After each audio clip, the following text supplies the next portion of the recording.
is present in a given amount of solution.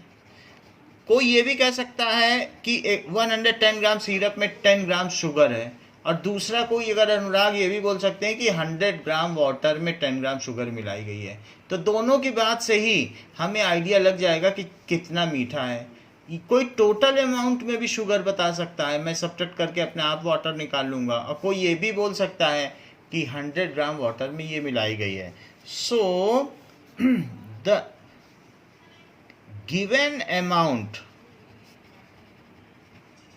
Of solute, syrup को solution भी बोल सकते हैं। हाँ, सिरप सॉल्यूशन है। जब भी सॉल्यूट और सॉल्वेंट मिलाओगे तो सॉल्यूशन बनता है, क्योंकि सॉल्यूट और सॉल्वेंट क्या होते हैं? These are the components. ये किसके कंपोनेंट्स हैं?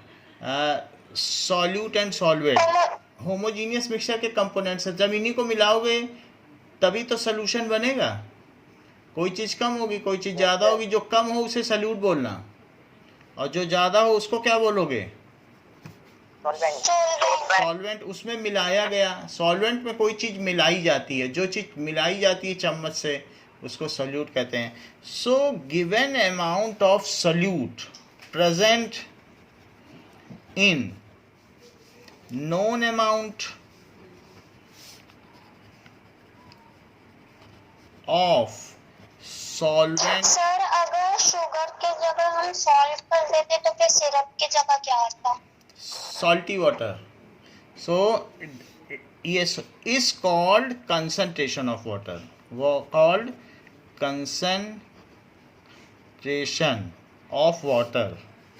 जैसे आपसे कोई पूछे कि ये जो आपने चाय बनाई है इसमें कंसंट्रेशन ऑफ मिल्क क्या है, तो आप उससे कहोगे कि 1 कप दूध में 1 चम्मच चीनी। ऐसा बोल सकते हो कि नहीं? कोई पूछेगा इसमें कंसंट्रेशन क्या आपने डाली है, तो आप कह सकते हो 1 कप चाय में, या तो दूध में भी बोल सकते हो क्योंकि दूध आपने सॉल्वेंट रखा है, तो दूध में भी चीनी बोल सकते हो, या जो चाय बन गई है वो भी बोल सकते हो। तो किसी में भी बोला जा सकता है। अमाउंट ऑफ सॉल्वेंट और सोल्यूशन, उसमें आप सिर्फ उसे ये बता दो कि कितने में कितना डाला गया है, उससे उसको आइडिया लग जाता है ये चीज़ कितनी मीठी है या नमकीन है। आप किसी से पूछने भी जाते हो कि इसमें कितना नमक मिलाना है, तो वो बोल देगा टोटल इतनी सब्जी में इतना मिलाना है, या इतने गोभी में 1 किलो गोभी में इतना मिलाना है। तो उसी तरीके से कंसंट्रेशन का मतलब है कि कोई चीज़, नोन चीज़ दूसरी नोन चीज़ में कितनी मिली है। सो एक बार ज़रा डेफिनेशन बताइए Anurag, what is concentration? Sir given amount of solute present in known amount of solvent is called concentration of water. हाँ, वाटर नहीं, वाटर तो होना ही नहीं चाहिए। कंसंट्रेशन ऑफ सोल्यूशन, ये किसकी कंसंट्रेशन आ जाएगी? जो चीज़ बनेगी। सो नो, और नोन अमाउंट ऑफ सॉल्वेंट भी बोलना है, या फिर सोल्यूशन कि टोटल सोल्यूशन में, टोटल चाय में कितनी चीनी है, तो वो भी कहा जा सकता है। टोटल पानी में कितनी चीनी डाली, तो वो भी बोला जा सकता है। माही एक बार फिर रिपीट करो। Given amount of solute present in known amount of solvent or solution is called concentration of solution. हाँ, it is expressed in mass by mass percentage. इसको किस तरीके से एक्सप्रेस किया जा सकता है? So it is expressed by mass percentage.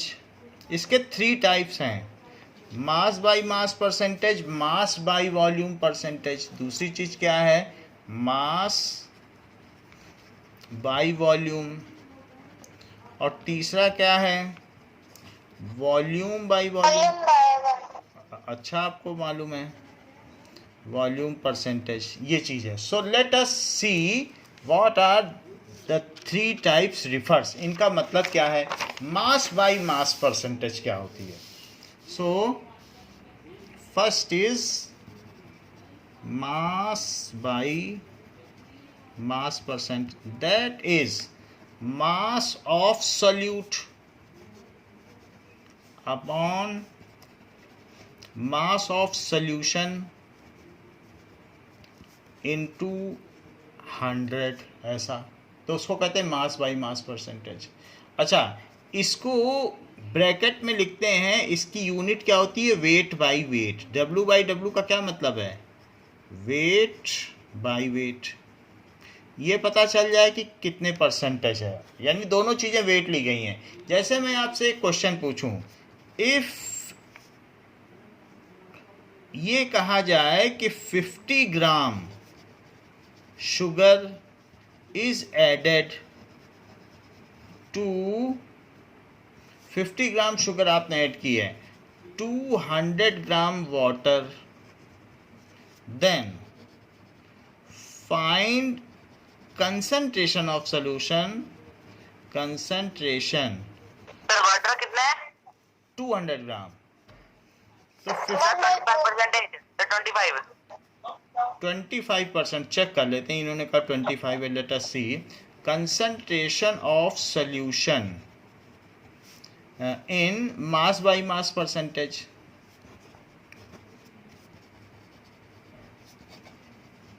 Sir screen blur हो गई, स्क्रीन वो सिर्फ ठीक हो गई। हाँ, तो वो फोकसिंग इधर उधर हो जाती है। अब जरा देखो, mass by mass percentage, it is equals to mass of solute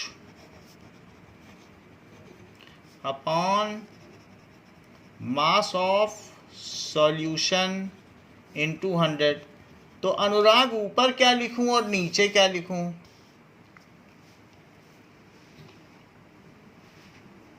अनुराग बेटा बताओ। सर ऊपर सल्यूट का मास ऊपर लिखना। सल्यूट क्या है? शुगर शुगर कितनी है? 50 ग्राम, 200 50 हो गई। और अपॉन में क्या लिखूं? 200। ये बहुत अच्छा बताया आप लोगों ने, नहीं तो लोग 200 बता देते हैं। आप लोगों ने दोनों को ऐड करके बताया है। It was so good. हाँ, क्योंकि आप लोगों को ये बात पता है कि सॉल्यूशन का मास जो होता है सॉल्वेंट प्लस सॉल्यूट का ऐड करके आता है, तभी तो आप लोग बता सके। दैट इज मास ऑफ, हाँ बोलिए, मास ऑफ, सर 20% हो जाएगा। हाँ, मास of solution is mass of solute और प्लस मास ऑफ सॉल्वेंट। तो जैसे कि अनुराग ने किया 50 प्लस 200 कर दिया, तभी तो 250 ग्राम बताया। और एक जीरो से ये जीरो कट गया। अब ये 25 है, 25 से ये 2 आया, तो कितना परसेंट हो गया? 20%। बोलो, बात समझ में आ गई है? ठीक है। सर हाँ मास बोलो। ऑफ सॉल्यूट क्या होता है वो नहीं समझ आया। मास ऑफ सल्यूट कि कितनी चीनी मिलाई गई है। जो चीज़ चम्मच से डाली जाएगी उसको भी वजन तो कर ही सकते हो। Yes sir. तो वो चीज़ कितनी है और कितने पानी में मिलाई गई है। पानी हो, दूध हो, कुछ भी हो, तो दैट इज़ उन दोनों को मिक्स करके। वैसे तो मिल्क से कभी भी सोल्यूशन होमोजीनियस बन ही नहीं सकता, मिल्क खुद ही हिट्रोजीनियस है। तो अच्छा है पानी में मिलाओ, ठीक है। तो ये तो बात हो गई कि सॉल्यूशन की। एक और क्वेश्चन पूछता हूँ, सो उससे मुझे थोड़ा सा और आइडिया लगेगा। लाइक इफ 50 ग्राम, जैसे कि NaCl कॉमन सॉल्ट को कहते हैं sodium chloride. Sodium chloride is mixed इन 500 ग्राम, ठीक है। सो 50 gram is mixed in 500 gram of water. Find mass by mass percent. तो ये जो चीज़ हुई है, तो ये 20% यहाँ वेट बाई वेट लिखना। वेट बाई वेट नहीं लिखा था हमने, इसको लिखना पड़ेगा, नहीं तो आगे वॉल्यूम बाई वॉल्यूम लिखना पड़ेगा, क्योंकि 3 तरीके की कंसंट्रेशन है, पता ही नहीं चलेगा कि आप कौन सा निकाल रहे हो। और किसी में मास बाई वॉल्यूम है तो W बाई V लिखना पड़ेगा। हमने 3 तरीके की कंसंट्रेशन आपको बताई। कौन कौन सी बताई? एक तो बताई कि जैसे अगर मास बाई मास होगी, तो मास बाई मास जब होगी तो उस केस में क्या लिखा जाएगा? W weight by wait. अच्छा, मास बाई वॉल्यूम होगी तो W बाई V लिखा जाएगा, और मास बाई वॉल्यूम होगी तो क्या ये वॉल्यूम बाई वॉल्यूम होगी तो क्या लिखा जाएगा? V by V by V, volume by volume. ठीक है। अच्छा, ये देखो, एक ये क्वेश्चन है, इसका कुछ पता चल पा रहा है क्या कि मास by mass Yes, percentage? sir. तो क्या Sir, होगा? 50 gram upon हम्म 550 gram. तो mass of solution it is equals to mass of solute plus mass of solvent. Anurag से पूछते हैं क्योंकि उनको सॉल्यूट के मास में डाउट रहता है। सॉल्यूट का मास कितना होगा अनुराग? सर 50। और सॉल्वेंट कितना लिया है? सर 550। तो कितना हो गया? 550। चलो, आपने भी अच्छा बताया, 550 ले लो। 550 ले लिया, 550 कर लो। यहाँ 550 कर लिया क्वेश्चन में। ठीक है।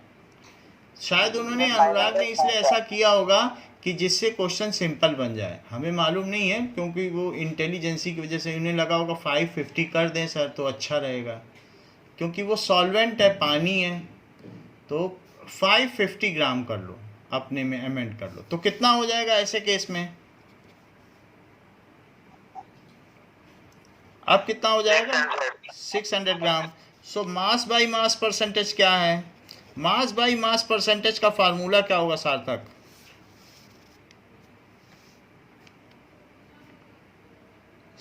सार्थक, am I audible? Okay, Kartik, tell me the formula of mass by mass percentage. Mass of solute by mass of solution. Solute by mass mass of 200. और इनटू 100। 100। तो इनटू 100 कर दीजिए। सो दिस इज 50 बाई 600 और into 100। तो ये 100 से 100 गया।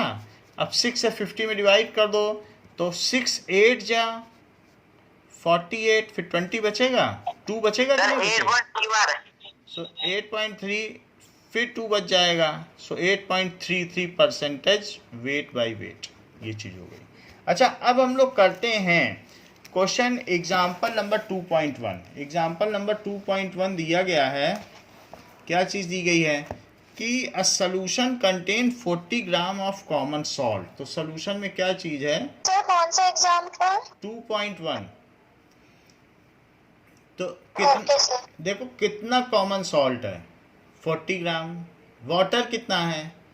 320 ग्राम। 320 ग्राम. अच्छा अनुराग, मुझे ये बताओ, इसमें मास ऑफ सॉल्वेंट कितना है? सर किसमें? इस क्वेश्चन में मास ऑफ सॉल्वेंट क्या है?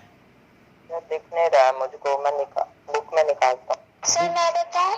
हाँ बताओ। Sir 320 gram of water. ये वाटर तो सॉल्वेंट हो गया। तो अब हमें मास ऑफ सॉल्यूशन निकाल देना चाहिए और फिर मास बाई मास परसेंटेज भी निकालना चाहिए। अनुराग निकाला? 360 ग्राम हो जाएगा सॉल्यूशन. तो इस तरीके से example 2.1, that is mass of solute. Solute में इन्होंने नमक लिया है, कॉमन सॉल्ट, दैट इज 40 ग्राम।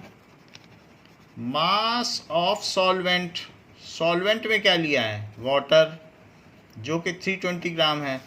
तो अनुराग मुझे ये बता दो कि ऐसे केस में नाउ मास ऑफ, ये दोनों ले लिया गया है, तो मास ऑफ सॉल्यूशन क्या आ जाएगा? Sir 40 plus 320। हाँ, उसका फार्मूला क्या होगा? The mass of solution, solute plus mass of solvent. Solute plus mass of solvent, that is 40 plus 320, इतने ग्राम हो जाएगा। सो इन दोनों को मिला देने से क्या होगा? दैट इज 360 ग्राम। तो ये 360 ग्राम आ गया। तो ये तो वो हो गया। अब लिखो mass by mass percentage, mass by mass percentage. तो मास बाई मास परसेंटेज क्या होती है? That is equals to mass of solute upon mass of solution into 100। तो क्या चीज आ जाएगी? So 40 by 360 into 100. 40 by 360 into 100। Yes, 40 by, sir इसमें तो बस मास परसेंटेज ऑफ सॉल्यूशन करके लिखा है, मास बाय मास नहीं लिखा। सो मास परसेंटेज लिख दीजिए। अगर मास परसेंटेज लिखा है किस में? मास बाई मास परसेंटेज। तो अच्छा ठीक है, वो ऊपर क्वेश्चन में लिखा है mass by mass percent. Okay ठीक है। Yes sir. तो अब ये 0 से 1 0 गया, ठीक है। अभी आपके पास 40 बाई 36 है, तो 4 से इसको कट करो, ऊपर 10 आया, और 4 से इसको कट करो तो नीचे कितना आ जाएगा? 9। अब 10 में 10 का मल्टीप्लाई करो तो 100 बाई 9। अब 9 से डिवाइड करो 100 को, तो 9 11.1 बार। हाँ, दैट इज 9 9 जा 81, 9 जा 81 हो गया, फिर 11 आ जाएगा, फिर कितना आ जाएगा? सॉरी 9 था तो 100 है, सो 9 1 जा 9, और फिर 10, फिर 9 1 जा 9, फिर क्या आ जाएगा? दैट इज़ 1, तो डेसिमल लगा के 1, 11.1%। ओके, सो दैट इज़ 11.1%, और weight by wait. So this bar is, भी तो लगेगा। बार लगा दो, बार भी लग जाएगा। ठीक है, बुक ने नहीं लगाया था तो हमने भी नहीं लगाया, ऐसी बात हो गई। Now what does it mean by saturated solution? अब एक नई चीज आ गई है कि सैचुरेटेड सोल्यूशन क्या होता है। नाउ सैचुरेटेड सोल्यूशन, कभी कभी आप क्या करते हैं कि पानी में अगर आप नमक डालते जाएं तो क्या नमक जितना भी डालोगे घुल जाएगा, कि एक ऐसी स्थिति आएगी फिर और नहीं घुलेगा और नीचे बैठना शुरू हो जाएगा? तो नीचे बैठना शुरू हो जाएगा। तो इस तरीके से होगा कि आप पानी में डालोगे नमक, so a maximum quantity of salt can be dissolved, and after some time when you add more salt so it will not get dissolved and it will just settle down at bottom. So when no more amount of solute can be dissolved in a solution, जब और ज़्यादा नमक को पानी में घोला ना जा सके, या शुगर को या ग्लूकोज को, तो ऐसे सोल्यूशन को कहते हैं कि अब ये सैचुरेट हो गया है, अब इसमें और कुछ नहीं घोला जा सकता। So when no more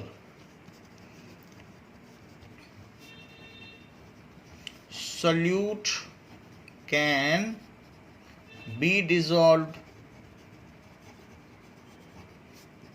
in a solution, और ज़्यादा ना घोला जा सके, then such solutions are called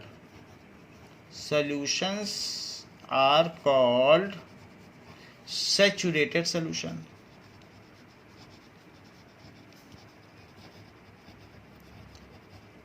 जैसे कि एग्जाम्पल के तौर पर अगर आप सॉल्ट को डालेंगे पानी में तो रूम टेम्परेचर में 36 ग्राम सॉल्ट ही मिला पाएंगे, 36 ग्राम।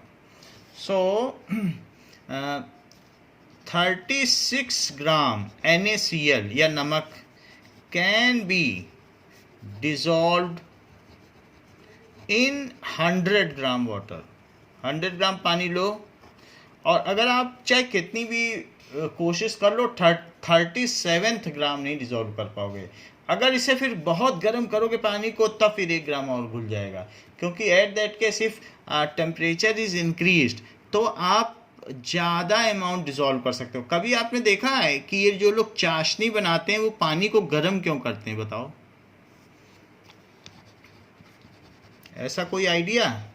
जलेबी बनाते समय हाँ बोलो बोलो बोलो। क्योंकि वो इसलिए करते क्योंकि वो चीनी उसमें मिक्स हो जाए। ज़्यादा चीनी मिक्स हो जाए। कभी आपने ठंडे पानी में चीनी मिक्स करने की कोशिश की है? यस सर, हुआ है सर। तो ये आसान है कि मुश्किल?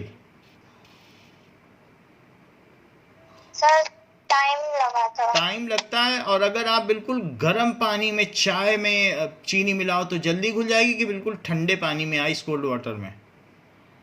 सर गर्म पानी में। तो इसलिए जो सॉल्युबिलिटी है, solubility increases with increase in temperature.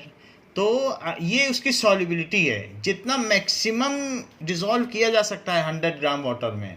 So the maximum amount of solute. Sir थोड़ा पेपर नीचे ले लीजिए। ओके, इतनी बात तो समझ में आ गई ना आपको कि सैचुरेटेड सॉल्यूशन क्या होता है। When no more solute can be dissolve in a solution, किसी सॉल्यूशन में अगर हम और सॉल्यूट ना डिसॉल्व कर सकें तो इस तरीके के सॉल्यूशन को क्या कहते हैं? सैचुरेटेड सॉल्यूशन कहते हैं। बोलो बात सही है? Yes, sir. इतनी बात को माही रिपीट करो, saturated solution. When no more solute can be dissolved in a solution, then such solution are called saturated solution. हाँ, इस तरीके के विलयन को संतृप्त विलयन कहते हैं कि अब नहीं मिलाया जा सकता। सो ये मुझे बताओ कि how can you make a saturated solution of salty water?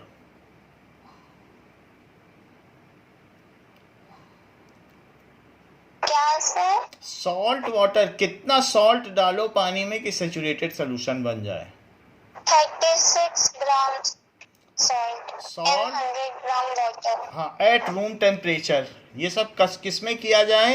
At room temperature. इतनी बात समझ में आ गई? नाउ अब ये देखो, if what is known as solubility. भाई हर एक चीज़ की अपनी सॉल्युबिलिटी है। क्या आपको मालूम है कि नमक तो 36 ग्राम डिसॉल्व किया जा सकता है, बट उसी पानी में अगर चीनी घोलने की कोशिश करोगी तो 52 ग्राम चीनी घुल जाएगी। तो हर एक की अपनी अपनी सॉल्युबिलिटी है। और इसी तरह कोई और चीज़ डिसॉल्व करोगी तो वो कुछ और घुलेगी। ग्लूकोज कुछ और घुलेगा। ग्लूकोज तो 60 ग्राम तक घुल जाता है। तो इसलिए the maximum amount of solute, ये सॉल्यूट है जिसे डिसॉल्व किया जा रहा है, the maximum amount of solute which can be dissolved in 100 gram of solvent at a given temperature is known as its solubility, कि वो उसकी विलेयता है, कितना वो घुल सकता है, उसकी कितनी घुलनशीलता है। सो एक बार मैं सेंटेंस लिख दूं definition, the maximum amount of solute which can be dissolved in 100 gram solvent. Solvent कुछ भी लो, वाटर हमने लिया है, आप अल्कोहल ले लो या कुछ भी जिसमें कोई भी चीज़ घुल सकती हो। Which can be dissolve in 100 gram solvent is, ठीक है, eight a given temperature.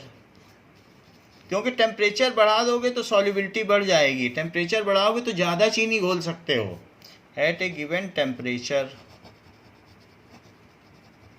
Is called solubility. ये सॉल्युबिलिटी कही जाएगी of that solute in that solvent. उस सॉल्यूट की उस सॉल्वेंट में सॉल्युबिलिटी कही जाएगी। जितना ज़्यादा से ज़्यादा आप किसी चीज़ को डिसॉल्व कर सकते हो। जैसे कि मैं आपको आपकी बुक का क्वेश्चन दिखा रहा हूँ, ये एक्सरसाइज का क्वेश्चन है। ये देखो, एक्सरसाइज में दिया है पोटेशियम नाइट्रेट। बताओ 100 ग्राम पानी में उसकी सॉल्युबिलिटी कितनी दी है? सो सॉल्युबिलिटी, ऊपर वर्ड दिख रहा है सॉल्युबिलिटी। कौन से पेज नंबर पे है? ये पेज नंबर 28 एक्सरसाइज का क्वेश्चन है। दिखा? Yes Yes, sir. sir. तो उसमें सबकी सॉल्युबिलिटी दी है। तो सॉल्युबिलिटी का मतलब क्या होता है कार्तिक, डिफाइन करो। Sir, the maximum amount of solute with dissolved by 100 gram of solvent at a given temperature. देखो लिखा है 100 ग्राम ऑफ वाटर, लिखा है सबसे नीचे की लाइन। तुम्हें जितना मिल सकेगा वही उसकी सॉल्युबिलिटी कहलाएगी। अच्छा बताओ पोटेशियम नाइट्रेट की सॉल्युबिलिटी कितनी है 100 ग्राम वाटर पर? 21 ग्राम। अच्छा इसका सर बताओ। बट ये तो 280, अच्छा हाँ, जैसे जैसे हम 283 बढ़ाते टेम्परेचर चलेंगे। 273 ये 10 डिग्री सेल्सियस है। 10 डिग्री सेल्सियस बहुत ठंडा होता है श्रीनगर का टेम्परेचर। और इसी तरीके से सोडियम क्लोराइड 36 अभी अभी बताया था कि नहीं पीछे, 36 ग्राम पर 100 ग्राम। Yes sir. अच्छा इसका देखो पोटेशियम क्लोराइड 35 घुल पाएगा। 35%। और अमोनियम क्लोराइड जो सब्लिमेट होता है पिछले चैप्टर में सीखा था वो 24 है। अगर मैं टेम्परेचर 10 डिग्री सेल्सियस बढ़ा दूं तो बताओ सबसे ज़्यादा सॉल्युबिलिटी किसकी बढ़ी? Ammonium chloride. क्लोराइड। और देखो सोडियम क्लोराइड नमक की बिल्कुल भी नहीं बढ़ी। अच्छा अब और टेम्परेचर बढ़ाओ, अब जो है 313 कर दो।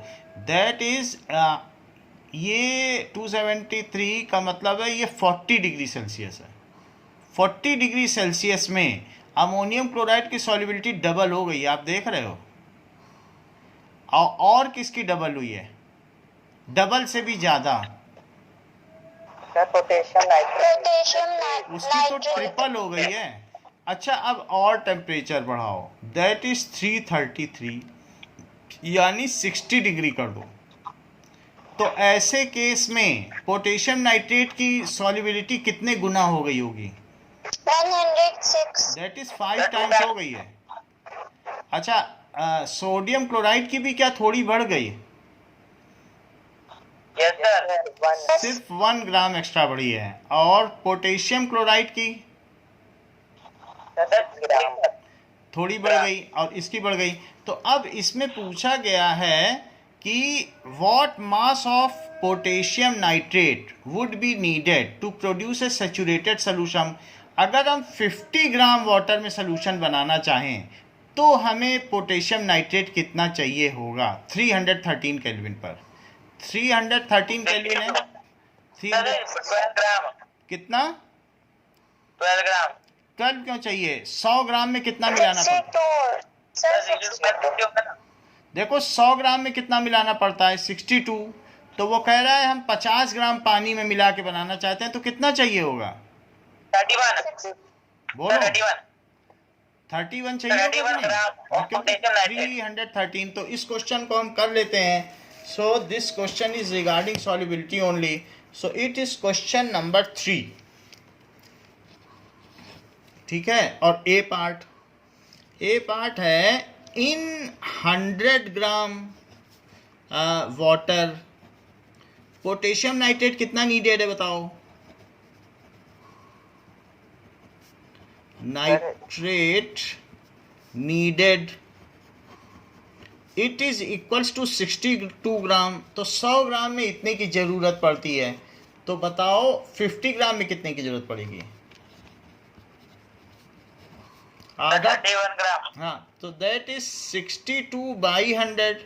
यूनिट फैक्टर मेथड जानते हो? ऐसा पहले किया है आपने कि यस सर, नो सर। नहीं किया? तो 100 ग्राम पानी में इतने नमक की ज़रूरत है। तो 1 ग्राम पानी में कितने की ज़रूरत है? चलो नहीं किया है तो फिर पूरा ही कर लेते हैं। 100 ग्राम पानी में इतने की ज़रूरत है तो 1 ग्राम पानी में कितने की ज़रूरत है बताइए? 12 केले का दाम इतना है तो 1 केले का दाम, तो क्या इससे डिवाइड नहीं कर दोगे? यस सर किया, यस सर किया। हाँ, तो दैट इज 62 बाई 100। और अब 1 ग्राम में इतने की ज़रूरत है तो फिर आपसे पूछा जाएगा अच्छा 50 ग्राम में बताओ। अब 1 केले का दाम आ गया तो 50 केले का दाम बताओ। तो ये कितना हो जाएगा? 2 आ गया। तो 2 से इसको कट करो तो कितना आ जाएगा? 31 ग्राम 31 ग्राम। तो इस तरीके से जो सॉल्युबिलिटी हो गई 31 ग्राम हो गई। अच्छा अगला क्वेश्चन पूछता है, फिर से समझो कि 100 ग्राम अगर आपके पास 1 ग्लास पानी है, 100 ग्राम पानी, और उसमें नमक मिलाना है तो 62 ग्राम नमक चाहिए सैचुरेटेड सोल्यूशन बनाने के लिए। और आधा ग्लास ही पानी लेना है 50 ग्राम, तो कितना नमक चाहिए? तब भी क्या 62 चाहिए कि आधा नमक चाहिए? आधा चाहिए। भाई आप आधा पानी ले रहे हो, उसमें 31 से ऊपर मिल ही नहीं पाएगा। और 200 ग्राम ले लो तो उसमें आपको डबल नमक चाहिए। जब पानी बढ़ाओगे, ये तो रेट है कि 100 ग्राम में कितना डिज़ोल्व हो सकता है, बाकी जितना मर्जी उतना लो। आप एक जग पानी में डिज़ोल्व करो, लेकिन फिर उसी रेट से डिज़ोल्व होगा। बोलो, बात समझ में आ गई? सर आ गई। आप जितने टाइम्स पानी लोगे, 200 ग्राम में 124 होगा। 200 ग्राम में 124, क्योंकि वो 2 अलग अलग गिलास में पानी लोगे, तो एक में 62, दूसरे में 62, तो टोटल कितना नमक लग जाएगा? 120। आधा ग्लास लोगे तो आधा लगेगा। बोलो, बात सही है? Yes sir. अच्छा, अगला क्वेश्चन पूछ रहा है, अपनी बुक में देखो। Pragya makes a saturated solution of potassium chloride 353 पे बनाती है। 353 का भी एक कॉलम है, और है पोटेशियम क्लोराइड वाला कॉलम देखना। तो पोटेशियम क्लोराइड पर and leaves the solution to cool. अगर मान लो 353 पे आप मुझे बता सकते हो पोटेशियम क्लोराइड कितना सॉल्युबल है? 167 ग्राम।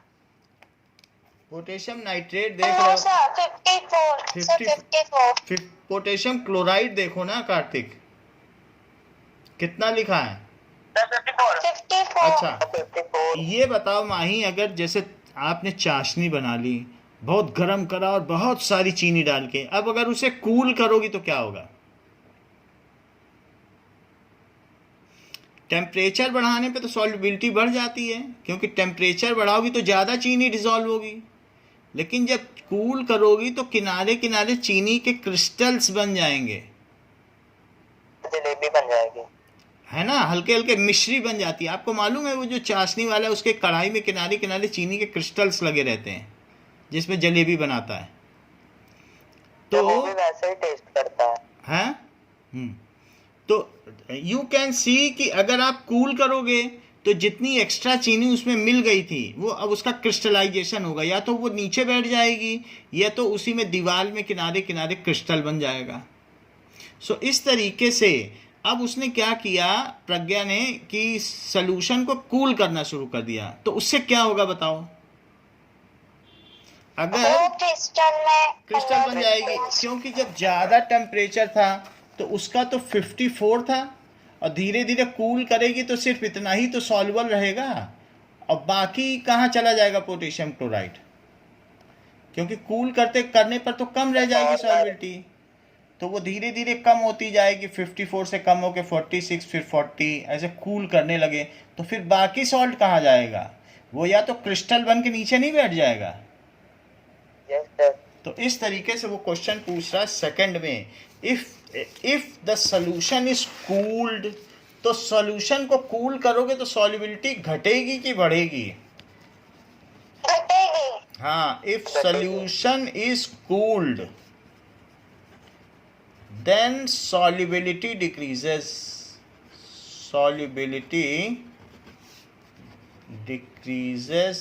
and crystallization of potassium chloride takes place. Potassium chloride takes place. धीरे धीरे उसके क्रिस्टल बन जाएंगे। अब की बार कभी जाना मिठाई वाले के पास तो ये देखना कि वो जिस कढ़ाई में चाशनी है किनारे क्रिस्टल है या नहीं, या कभी आपके घर गुलाब जामुन बने और फ्रिज में रख दिया जाए तो देखना कि किनारे क्रिस्टल जमा होते हैं कि नहीं, तो आपको पता चल जाएगा। तो क्या वो फिर एंड के बाद crystallization of potassium chloride takes place, और ऐसा कर इस सॉल्यूशन इसके बाद क्या है? इफ सॉल्यूशन इज कूल्ड, अगर उसे ठंडा किया जाए, देन सॉल्युबल, वो ना ब्लर आ रहा है सब, वो पेपर पे जो लिख रहा है वो उतना अच्छे से दिख नहीं रहा है। ओके, इसे हम ठीक करते हैं नाउ।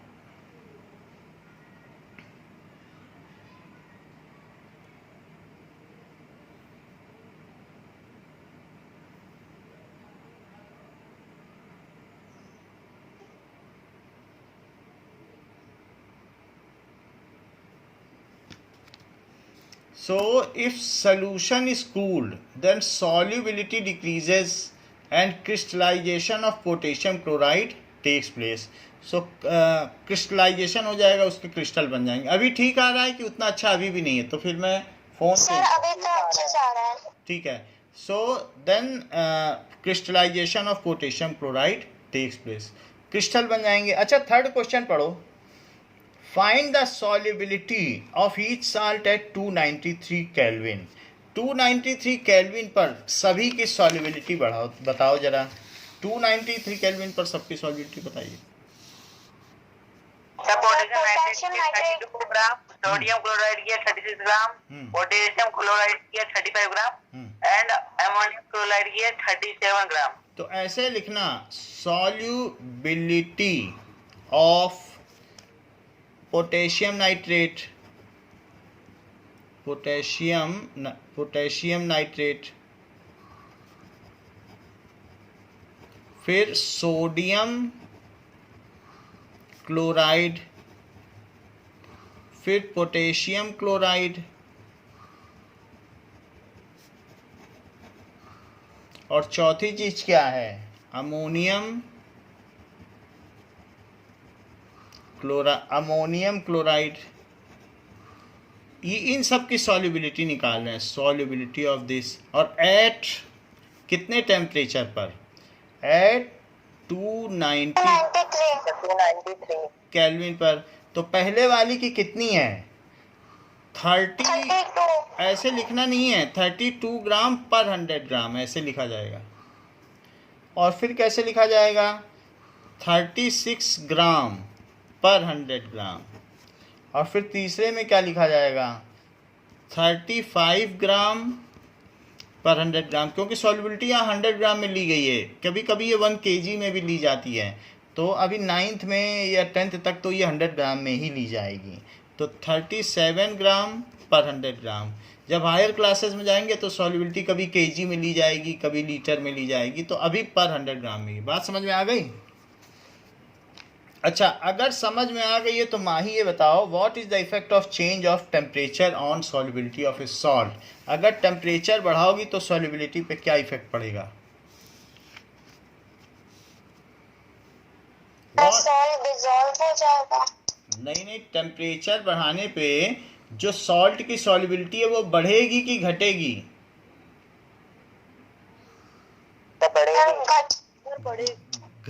बढ़ेगी। चीनी ज्यादा घुलती है टेम्परेचर बढ़ाने पे कि कम? ज्यादा। तो वो सॉल्युबल है ना, वर्ड से देखो ना, सॉल्युबल से सॉल्युबिलिटी वर्ड आया है। So if it is more soluble then its solubility is more. If temperature is increased, हर एक चीज की देखो, सभी सॉल्ट की सॉल्युबिलिटी बढ़ी थी कि कम हुई थी टेम्परेचर बढ़ाने पर? बढ़ी थी सर, बढ़ी। किसी किसी की तो 5 टाइम्स तक बढ़ गई थी। पोटेशियम नाइट्रेट की इसकी तो 106 हो गई थी, 5 टाइम्स बढ़ गई थी। सो ऑन इंक्रीजिंग टेम्परेचर, माही बात समझ में आई कि अगर आप ज़्यादा टेम्परेचर बढ़ाओगे तो कोई भी जो सोल्यूट है वो ज़्यादा डिजॉल्व होगा ऑन इंक्रीजिंग टेम्परेचर। क्योंकि उससे क्या होगा, जब उसको थर्मल एनर्जी दोगे तो उस सोल्यूट के बॉन्ड टूट जाएंगे और वो पूरे पानी में घुल जाएंगे।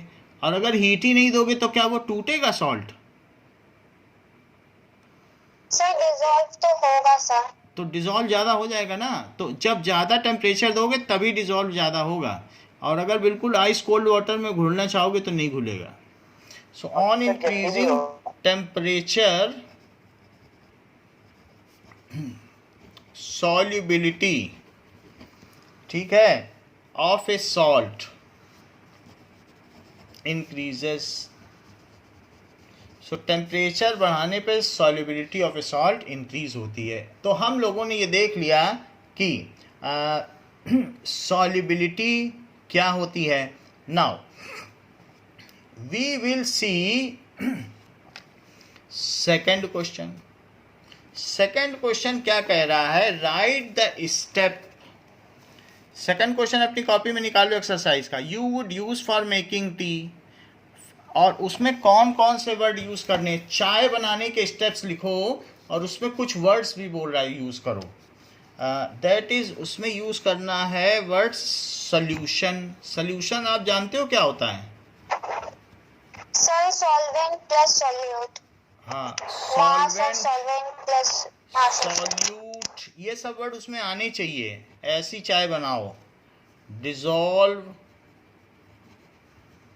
देन सॉल्युबल, फिर इनसॉल्युबल एंड रेसिड्यू।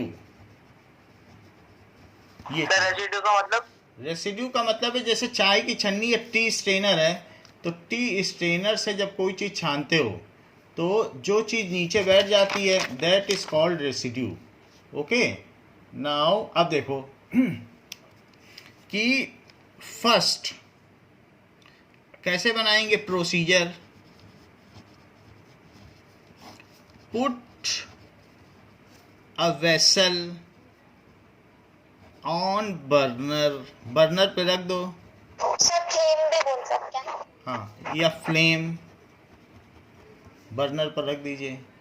ठीक है, ठीक है। पोर 1 cup of water which is solvent. जो आता जाए उस पर टिक लगाते जाओ, ये सारे वर्ड यूज करने हैं। सो अब देखो हमने सॉल्वेंट पे टिक कर लिया। Put pour 1 cup of water which is solvent, तो हमने सॉल्वेंट पे टिक कर लिया। अब आगे क्या करें बताइए। एंड एड 1 स्पून या table spoon of sugar in it which is, जो कि क्या है, सॉल्यूट। तो सल्यूट को भी टिक करो, which is solute. So which is solute, underline भी कर सकते हो। Now sugar is soluble in water, sugar is soluble in water. अब सॉल्युबल को टिक कर दो। So sugar is soluble in water and it makes solution, solution को भी टिक कर दो। तो अभी तक 4 वर्ड हम लोगों ने यूज कर लिए हैं। It makes solution. Now add, अब इसमें क्या करो, ऐड ये T leaves in it, in it which is insoluble, insoluble. Tea leaves तो आपने वो क्या देखा, sugar days? Sugar is soluble in water. Sugar पानी में क्या है, घुल जाएगी ना, बोलो। Yes sir. Sugar is soluble in water and it makes solution, और उससे सोल्यूशन बन जाएगा। सर हमने वाटर क्यों लिखा, हमें मिल्क लिखना चाहिए था ना। मिल्क से सोल्यूशन नहीं बनेगा, क्योंकि मिल्क से फिर वो ट्रू सोल्यूशन नहीं बनता है, फिर इस वजह से हम लोगों ने नहीं लिखा है, वो हिट्रोजीनियस होता है। तो वाटर लिखना ठीक है, लास्ट में लिख देंगे मिल्क इज ऑप्शनल, जिसको डालना है डाले या बिना मिल्क की पिए। वाटर एक सॉल्वेंट है, मिल्क एक सॉल्वेंट नहीं है, क्योंकि सॉल्वेंट जो होता है वो होमोजीनियस के कंपोनेंट्स हैं, और इसमें ये कोलाइड हो जाएगा मिल्क, तो वहाँ पर अगर हम मिल्क लिखेंगे वहाँ सॉल्वेंट वर्ड नहीं यूज़ हो सकता है। उसमें डिस्पर्सिंग फेज और डिस्पर्सिंग मीडियम है, अगले पेज पे आ रहा है, तो मिल्क ना लिख देना, मिल्क लिखने से सॉल्वेंट वर्ड नहीं यूज़ कर पाओगे। फिर सॉल्वेंट क्या है, ऐड टू लिखा है क्या सर? ऐड टू, हाँ। सो ऐड टी लीव्स, फिर उसके बाद आप उसमें क्या मिलाओगे, add tea leaves in it, उसमें चाय की पत्ती डाल दो, विच इज इनसॉल्युबल, जो कि इसमें कैसी है, इनसॉल्युबल को टिक करो, विच इज इनसॉल्युबल। ठीक है, but it leaves flavour of it, लेकिन इसकी महक तो आ ही जाएगी, इनसॉल्युबल है। ठीक है, after some time the solution starts boiling, आपने चीनी डाल दी, चाय की पत्ती डाल गई, बन गई चाय। आफ्टर सम टाइम, रेसिड्यू तो आया नहीं। हाँ अभी आएगा ना। After some times solution starts boiling, now tea is prepared, now tea is prepared, tea prepared हो गया, ठीक है। नाउ फिल्टर इट, इसको अब छान लो विद टी स्टेनर। तो स्टेनर क्या होता है? चाय की छन्नी जिससे चाय छानी जाती है, इसको टी स्टेनर से छान लीजिए। तो जब टी स्टेनर से किसी कप में चाय छानेंगे तो फिर क्या होगा? ऊपर चाय की पत्ती बच जाएगी और नीचे चाय हो जाएगी। तो इस तरीके से जब किसी भी बीकर से आप इसमें, जिसमें भी बोरोसिल से आपने इसमें चाय छानी, तो ये चाय धीरे धीरे इसमें गिरी तो ऊपर चाय की पत्ती बच गई। सो ये जो ऊपर बच गई इसको क्या कहेंगे? रेसिड्यू। रेसिड्यू, रेसिड्यू कहेंगे जो ऊपर बच गया। और जो नीचे बच गया वो क्या है? फिल्ट्रेट। जो छन के आया उसको क्या कहेंगे? फिल्ट्रेट। ये टी है। सो विथ टी स्ट्रेनर, तो टी स्ट्रेनर से हमने इसको छान लिया है। द टी लीव्स, द ना लगाइए, टी लीव्स आर, इसमें क्या है? Collected at T strainer. वो स्ट्रेनर पे सर इन आएगा ना, स्ट्रेनर है, इसमें आर भी लगाओ, स्ट्रेनर में आर भी आता है। So tea leaves are collected in strainer as residue. हाँ बोलो, क्या कह रही हो? बताओ तो बताएं।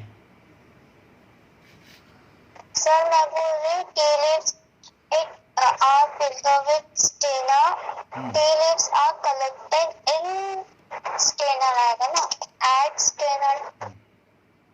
ठीक है, इन स्टेनर एज रेसिड्यू। अब रेसिड्यू वर्ड आ गया, रेसिड्यू को टिक करो, ठीक है। अच्छा, डिजॉल्व भी आना चाहिए था, डिजॉल्व हम लोगों ने नहीं लिखा। सो कहीं आ गया है क्या? Sugar is soluble in water as it dissolves in it. यहाँ लिख दो as it dissolves in it. अब डिजॉल्व्स भी आ गया क्योंकि यार डिजॉल्व था ना, तो डिजॉल्व आना चाहिए कि नहीं?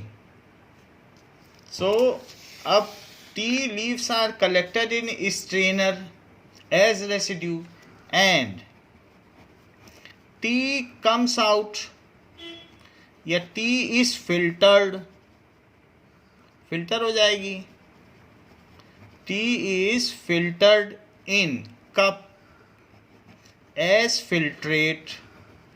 अच्छा, फिल्ट्रेट वर्ड नहीं आया है, बट आपकी जानकारी के लिए बता दे रहा हूँ क्योंकि अगले पेज पे आने वाला है। तो फिल्ट्रेट भी याद रखने लायक है कि फिल्ट्रेट, ये चीज़ फिल्ट्रेट हो जाएगी। जो ऊपर बचा वो रेसिड्यू है। सर हाँ बोलो। सर फिल्ट्रेट वर्ड आया है, फिल्ट्रेट कहाँ पूछा है? इनसॉल्युबल के बाद फिल्ट्रेट आया है। अच्छा, फिल्ट्रेट लिखा है तो फिल्ट्रेट भी लिखो, फिल्ट्रेट। तो फिल्ट्रेट भी हो गया। तो इस तरीके से ये चाय हमारी बन गई। अब पूरा प्रोसीजर समझ में आ गया, बना लोगे ना? और हमने इसमें ये नहीं लिखा है milk, adding milk is optional, ये लास्ट में लिख दो, एडिंग मिल्क। सर हम मिल्क वाटर की जगह क्यों नहीं लिखे? इसलिए क्योंकि वो कोलाइडल सोल्यूशन है, वो एक सॉल्वेंट नहीं है, वो डिस्पर्सिंग मीडियम हो जाएगा। अभी हम आगे पढ़ेंगे ना कोलाइड। तो मिल्क एक हिट्रोजीनियस है, और सॉल्वेंट और सॉल्यूट किसके कंपोनेंट्स हैं, किसके कंस्टिट्यूएंट्स हैं? होमोजेनियस। तो वो हम मिल्क को कैसे लिख सकते हैं? अभी आप ही ने 5 एग्जाम्पल हमने पूछा था, तो मिल्क आपने क्या होमोजीनियस में बताया था? बताइए। No sir. तो sir. हीट्रोजीनियस के कंपोनेंट में सॉल्यूट और सॉल्वेंट आता ही नहीं है। उसके कंपोनेंट्स तो Yes, sir. डिस्पर्सिंग फेज और डिस्पर्सिंग मीडियम होते हैं। अब उसके लिए आपकी टेबल भी बनी हुई है, बुक में देख लो। तो जब डिस्पर्सिंग फेज और डिस्पर्सिंग मीडियम होते हैं कोलाइड में, ये देख लो, ये बना है, ऊपर पढ़ो इसको क्या लिखा है, ये पेज 18 पे, डिस्पर्स्ड फेज और डिस्पर्सिंग मीडियम। और वो आपसे सॉल्वेंट पूछ रहा है, तो क्या सॉल्वेंट बता पाओगे मिल्क को? बताइए। You can not tell it is solvent. तो इस तरीके से मिल्क हम लिख नहीं सकते, जो लिख देगा उसका गलत हो जाएगा। तो आप लास्ट में लिख दीजिए adding milk is optional. Water ही लिखना पड़ेगा और कोई रास्ता ही नहीं है आपके पास, नहीं तो सॉल्वेंट वर्ड छूट जाएगा आपसे। Okay, so this is the adding milk is optional भी तो लिखना होगा। हाँ तो लिख दिया ना, adding milk is optional. Yes sir. तो वो मैंने बीच में एक फिगर बना दिया था समझाने के लिए, वरना इसी के आगे है in cup as filtrate and adding milk is optional. यहाँ तक बात हो गई। तो tea is prepared, tea is ready to sip, आगे लिख सकते हैं hot tea is ready to sip, hot tea in cup is ready to sip. बस ये बात हो गई। अब उसको हम सिप कर सकते हैं। अब देखो आगे बात कही गई है अनसैचुरेटेड सोल्यूशन। अभी हमने कहा सैचुरेटेड सोल्यूशन है, तो एक अनसैचुरेटेड सोल्यूशन भी होगा। What is unsaturated solution?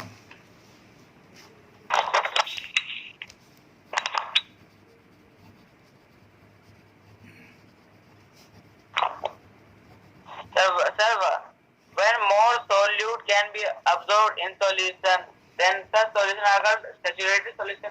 हाँ, ये सही है। One more solute can be dissolved, dissolved बोलिए, उसमें और मिलाया जा सके, डिजॉल्व्ड, ठीक है, in a solution at a given temperature, temperature बढ़ाए बिना, एट अ गिवन टेम्परेचर,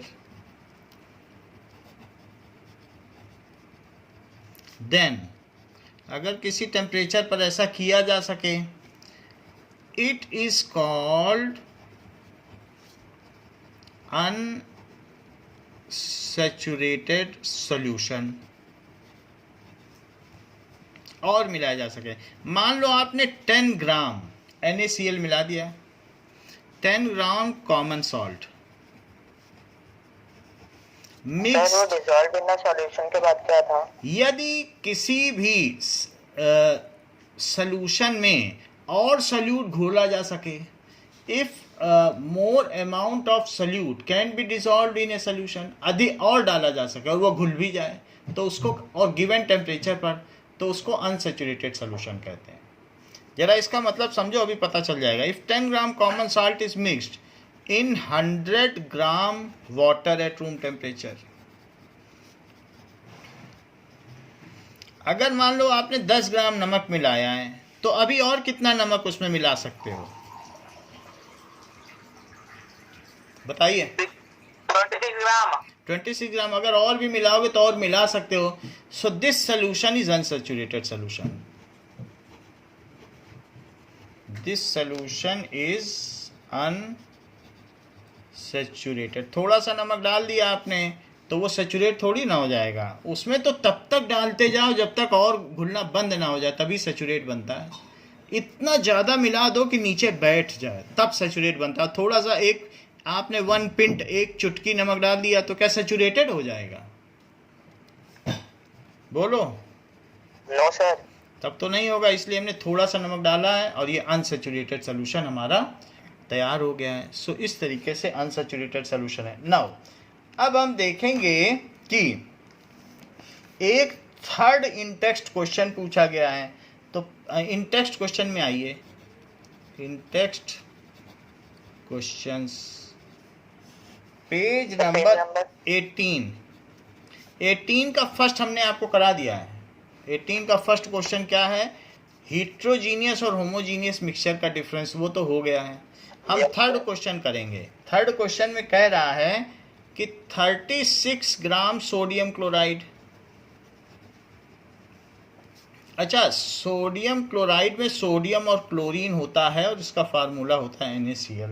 तो इसको मिला दिया गया है, is dissolved in 100 gram water, और ये 25 डिग्री सेल्सियस पर किया गया, that is 293 kelvin, 20 degree Celsius पर 293 केल्विन। तो माही मुझे ये बताओ, ये सैचुरेटेड सोल्यूशन बना कि अनसैचुरेटेड?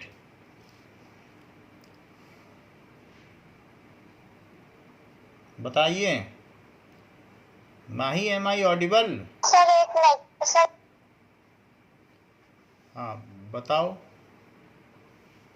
सर 293 है ना? हाँ मतलब 20 केल्विन है। यस सर, ये सैचुरेटेड चलो सैचुरेटेड बन गया। अब इसकी कंसंट्रेशन निकालनी है, फाइंड इट्स कंसंट्रेशन। तो कंसंट्रेशन क्या होती है?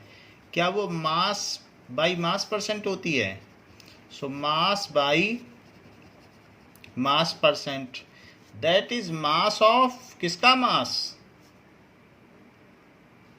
सोल्यूट हाँ तो सोल्यूशन into 100।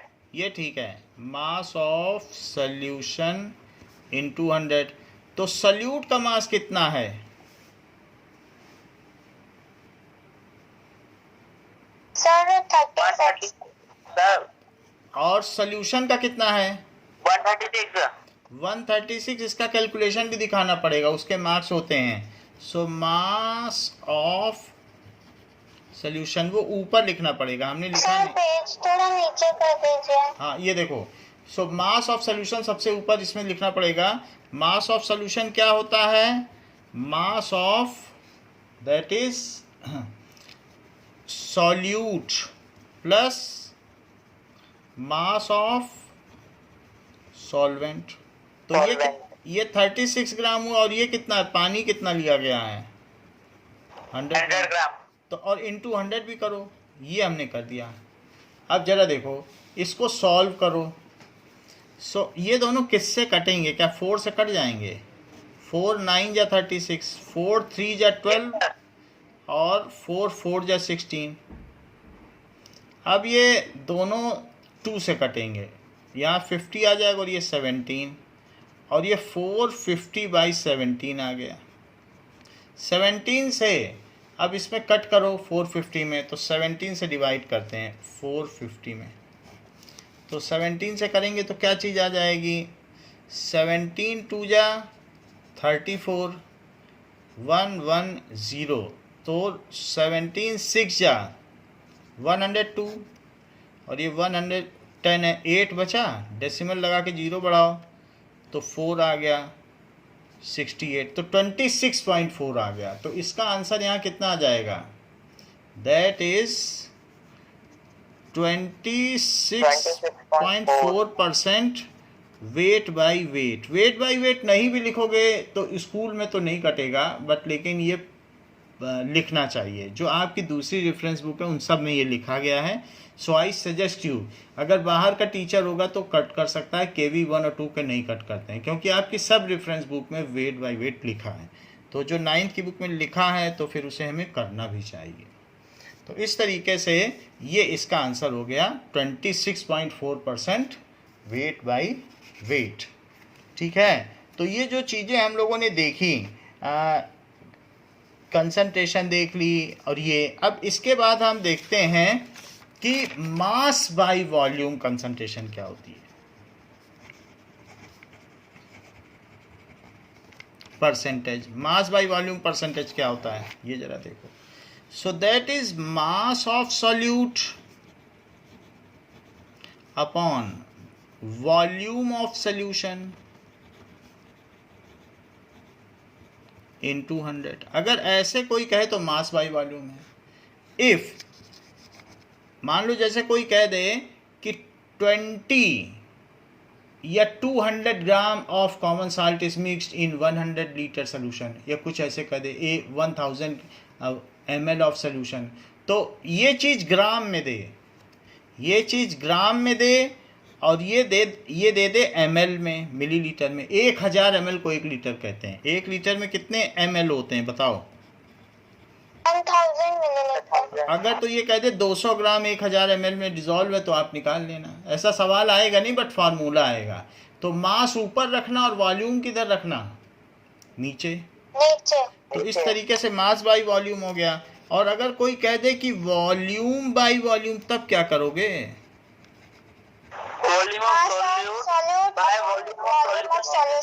दोनों ही वॉल्यूम लेना, वॉल्यूम ऑफ सॉल्यूट और अपॉन वॉल्यूम ऑफ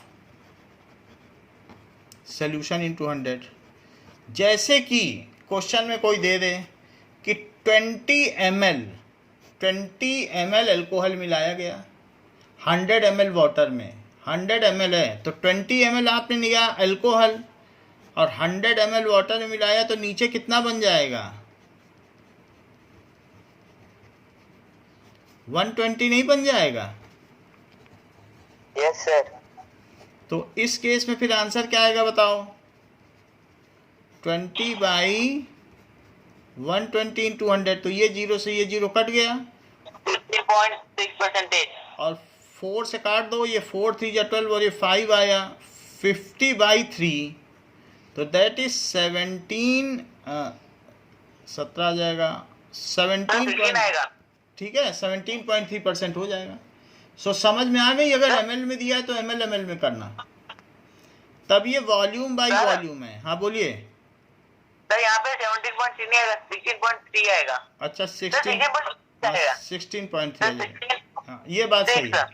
16.6 आ गया, ये सही है। तो इस तरीके से जब वॉल्यूम हो कि 20 ml, दोनों चीज़ें लिक्विड हो तो वॉल्यूम लो। 20 ml आपने अल्कोहल या स्पिरिट को मिला दिया 100 ग्राम 100 ml वाटर में, तो बीकर से मिला दिया तो ml में ले लेना। तो ऐसे में वॉल्यूम बाय वॉल्यूम परसेंटेज है, मेनली फार्मूला याद रखो। तो आज के क्लास के लिए इतना ही, बाकी इसके आगे हम नेक्स्ट क्लास में कंटिन्यू करेंगे। थैंक यू बच्चों।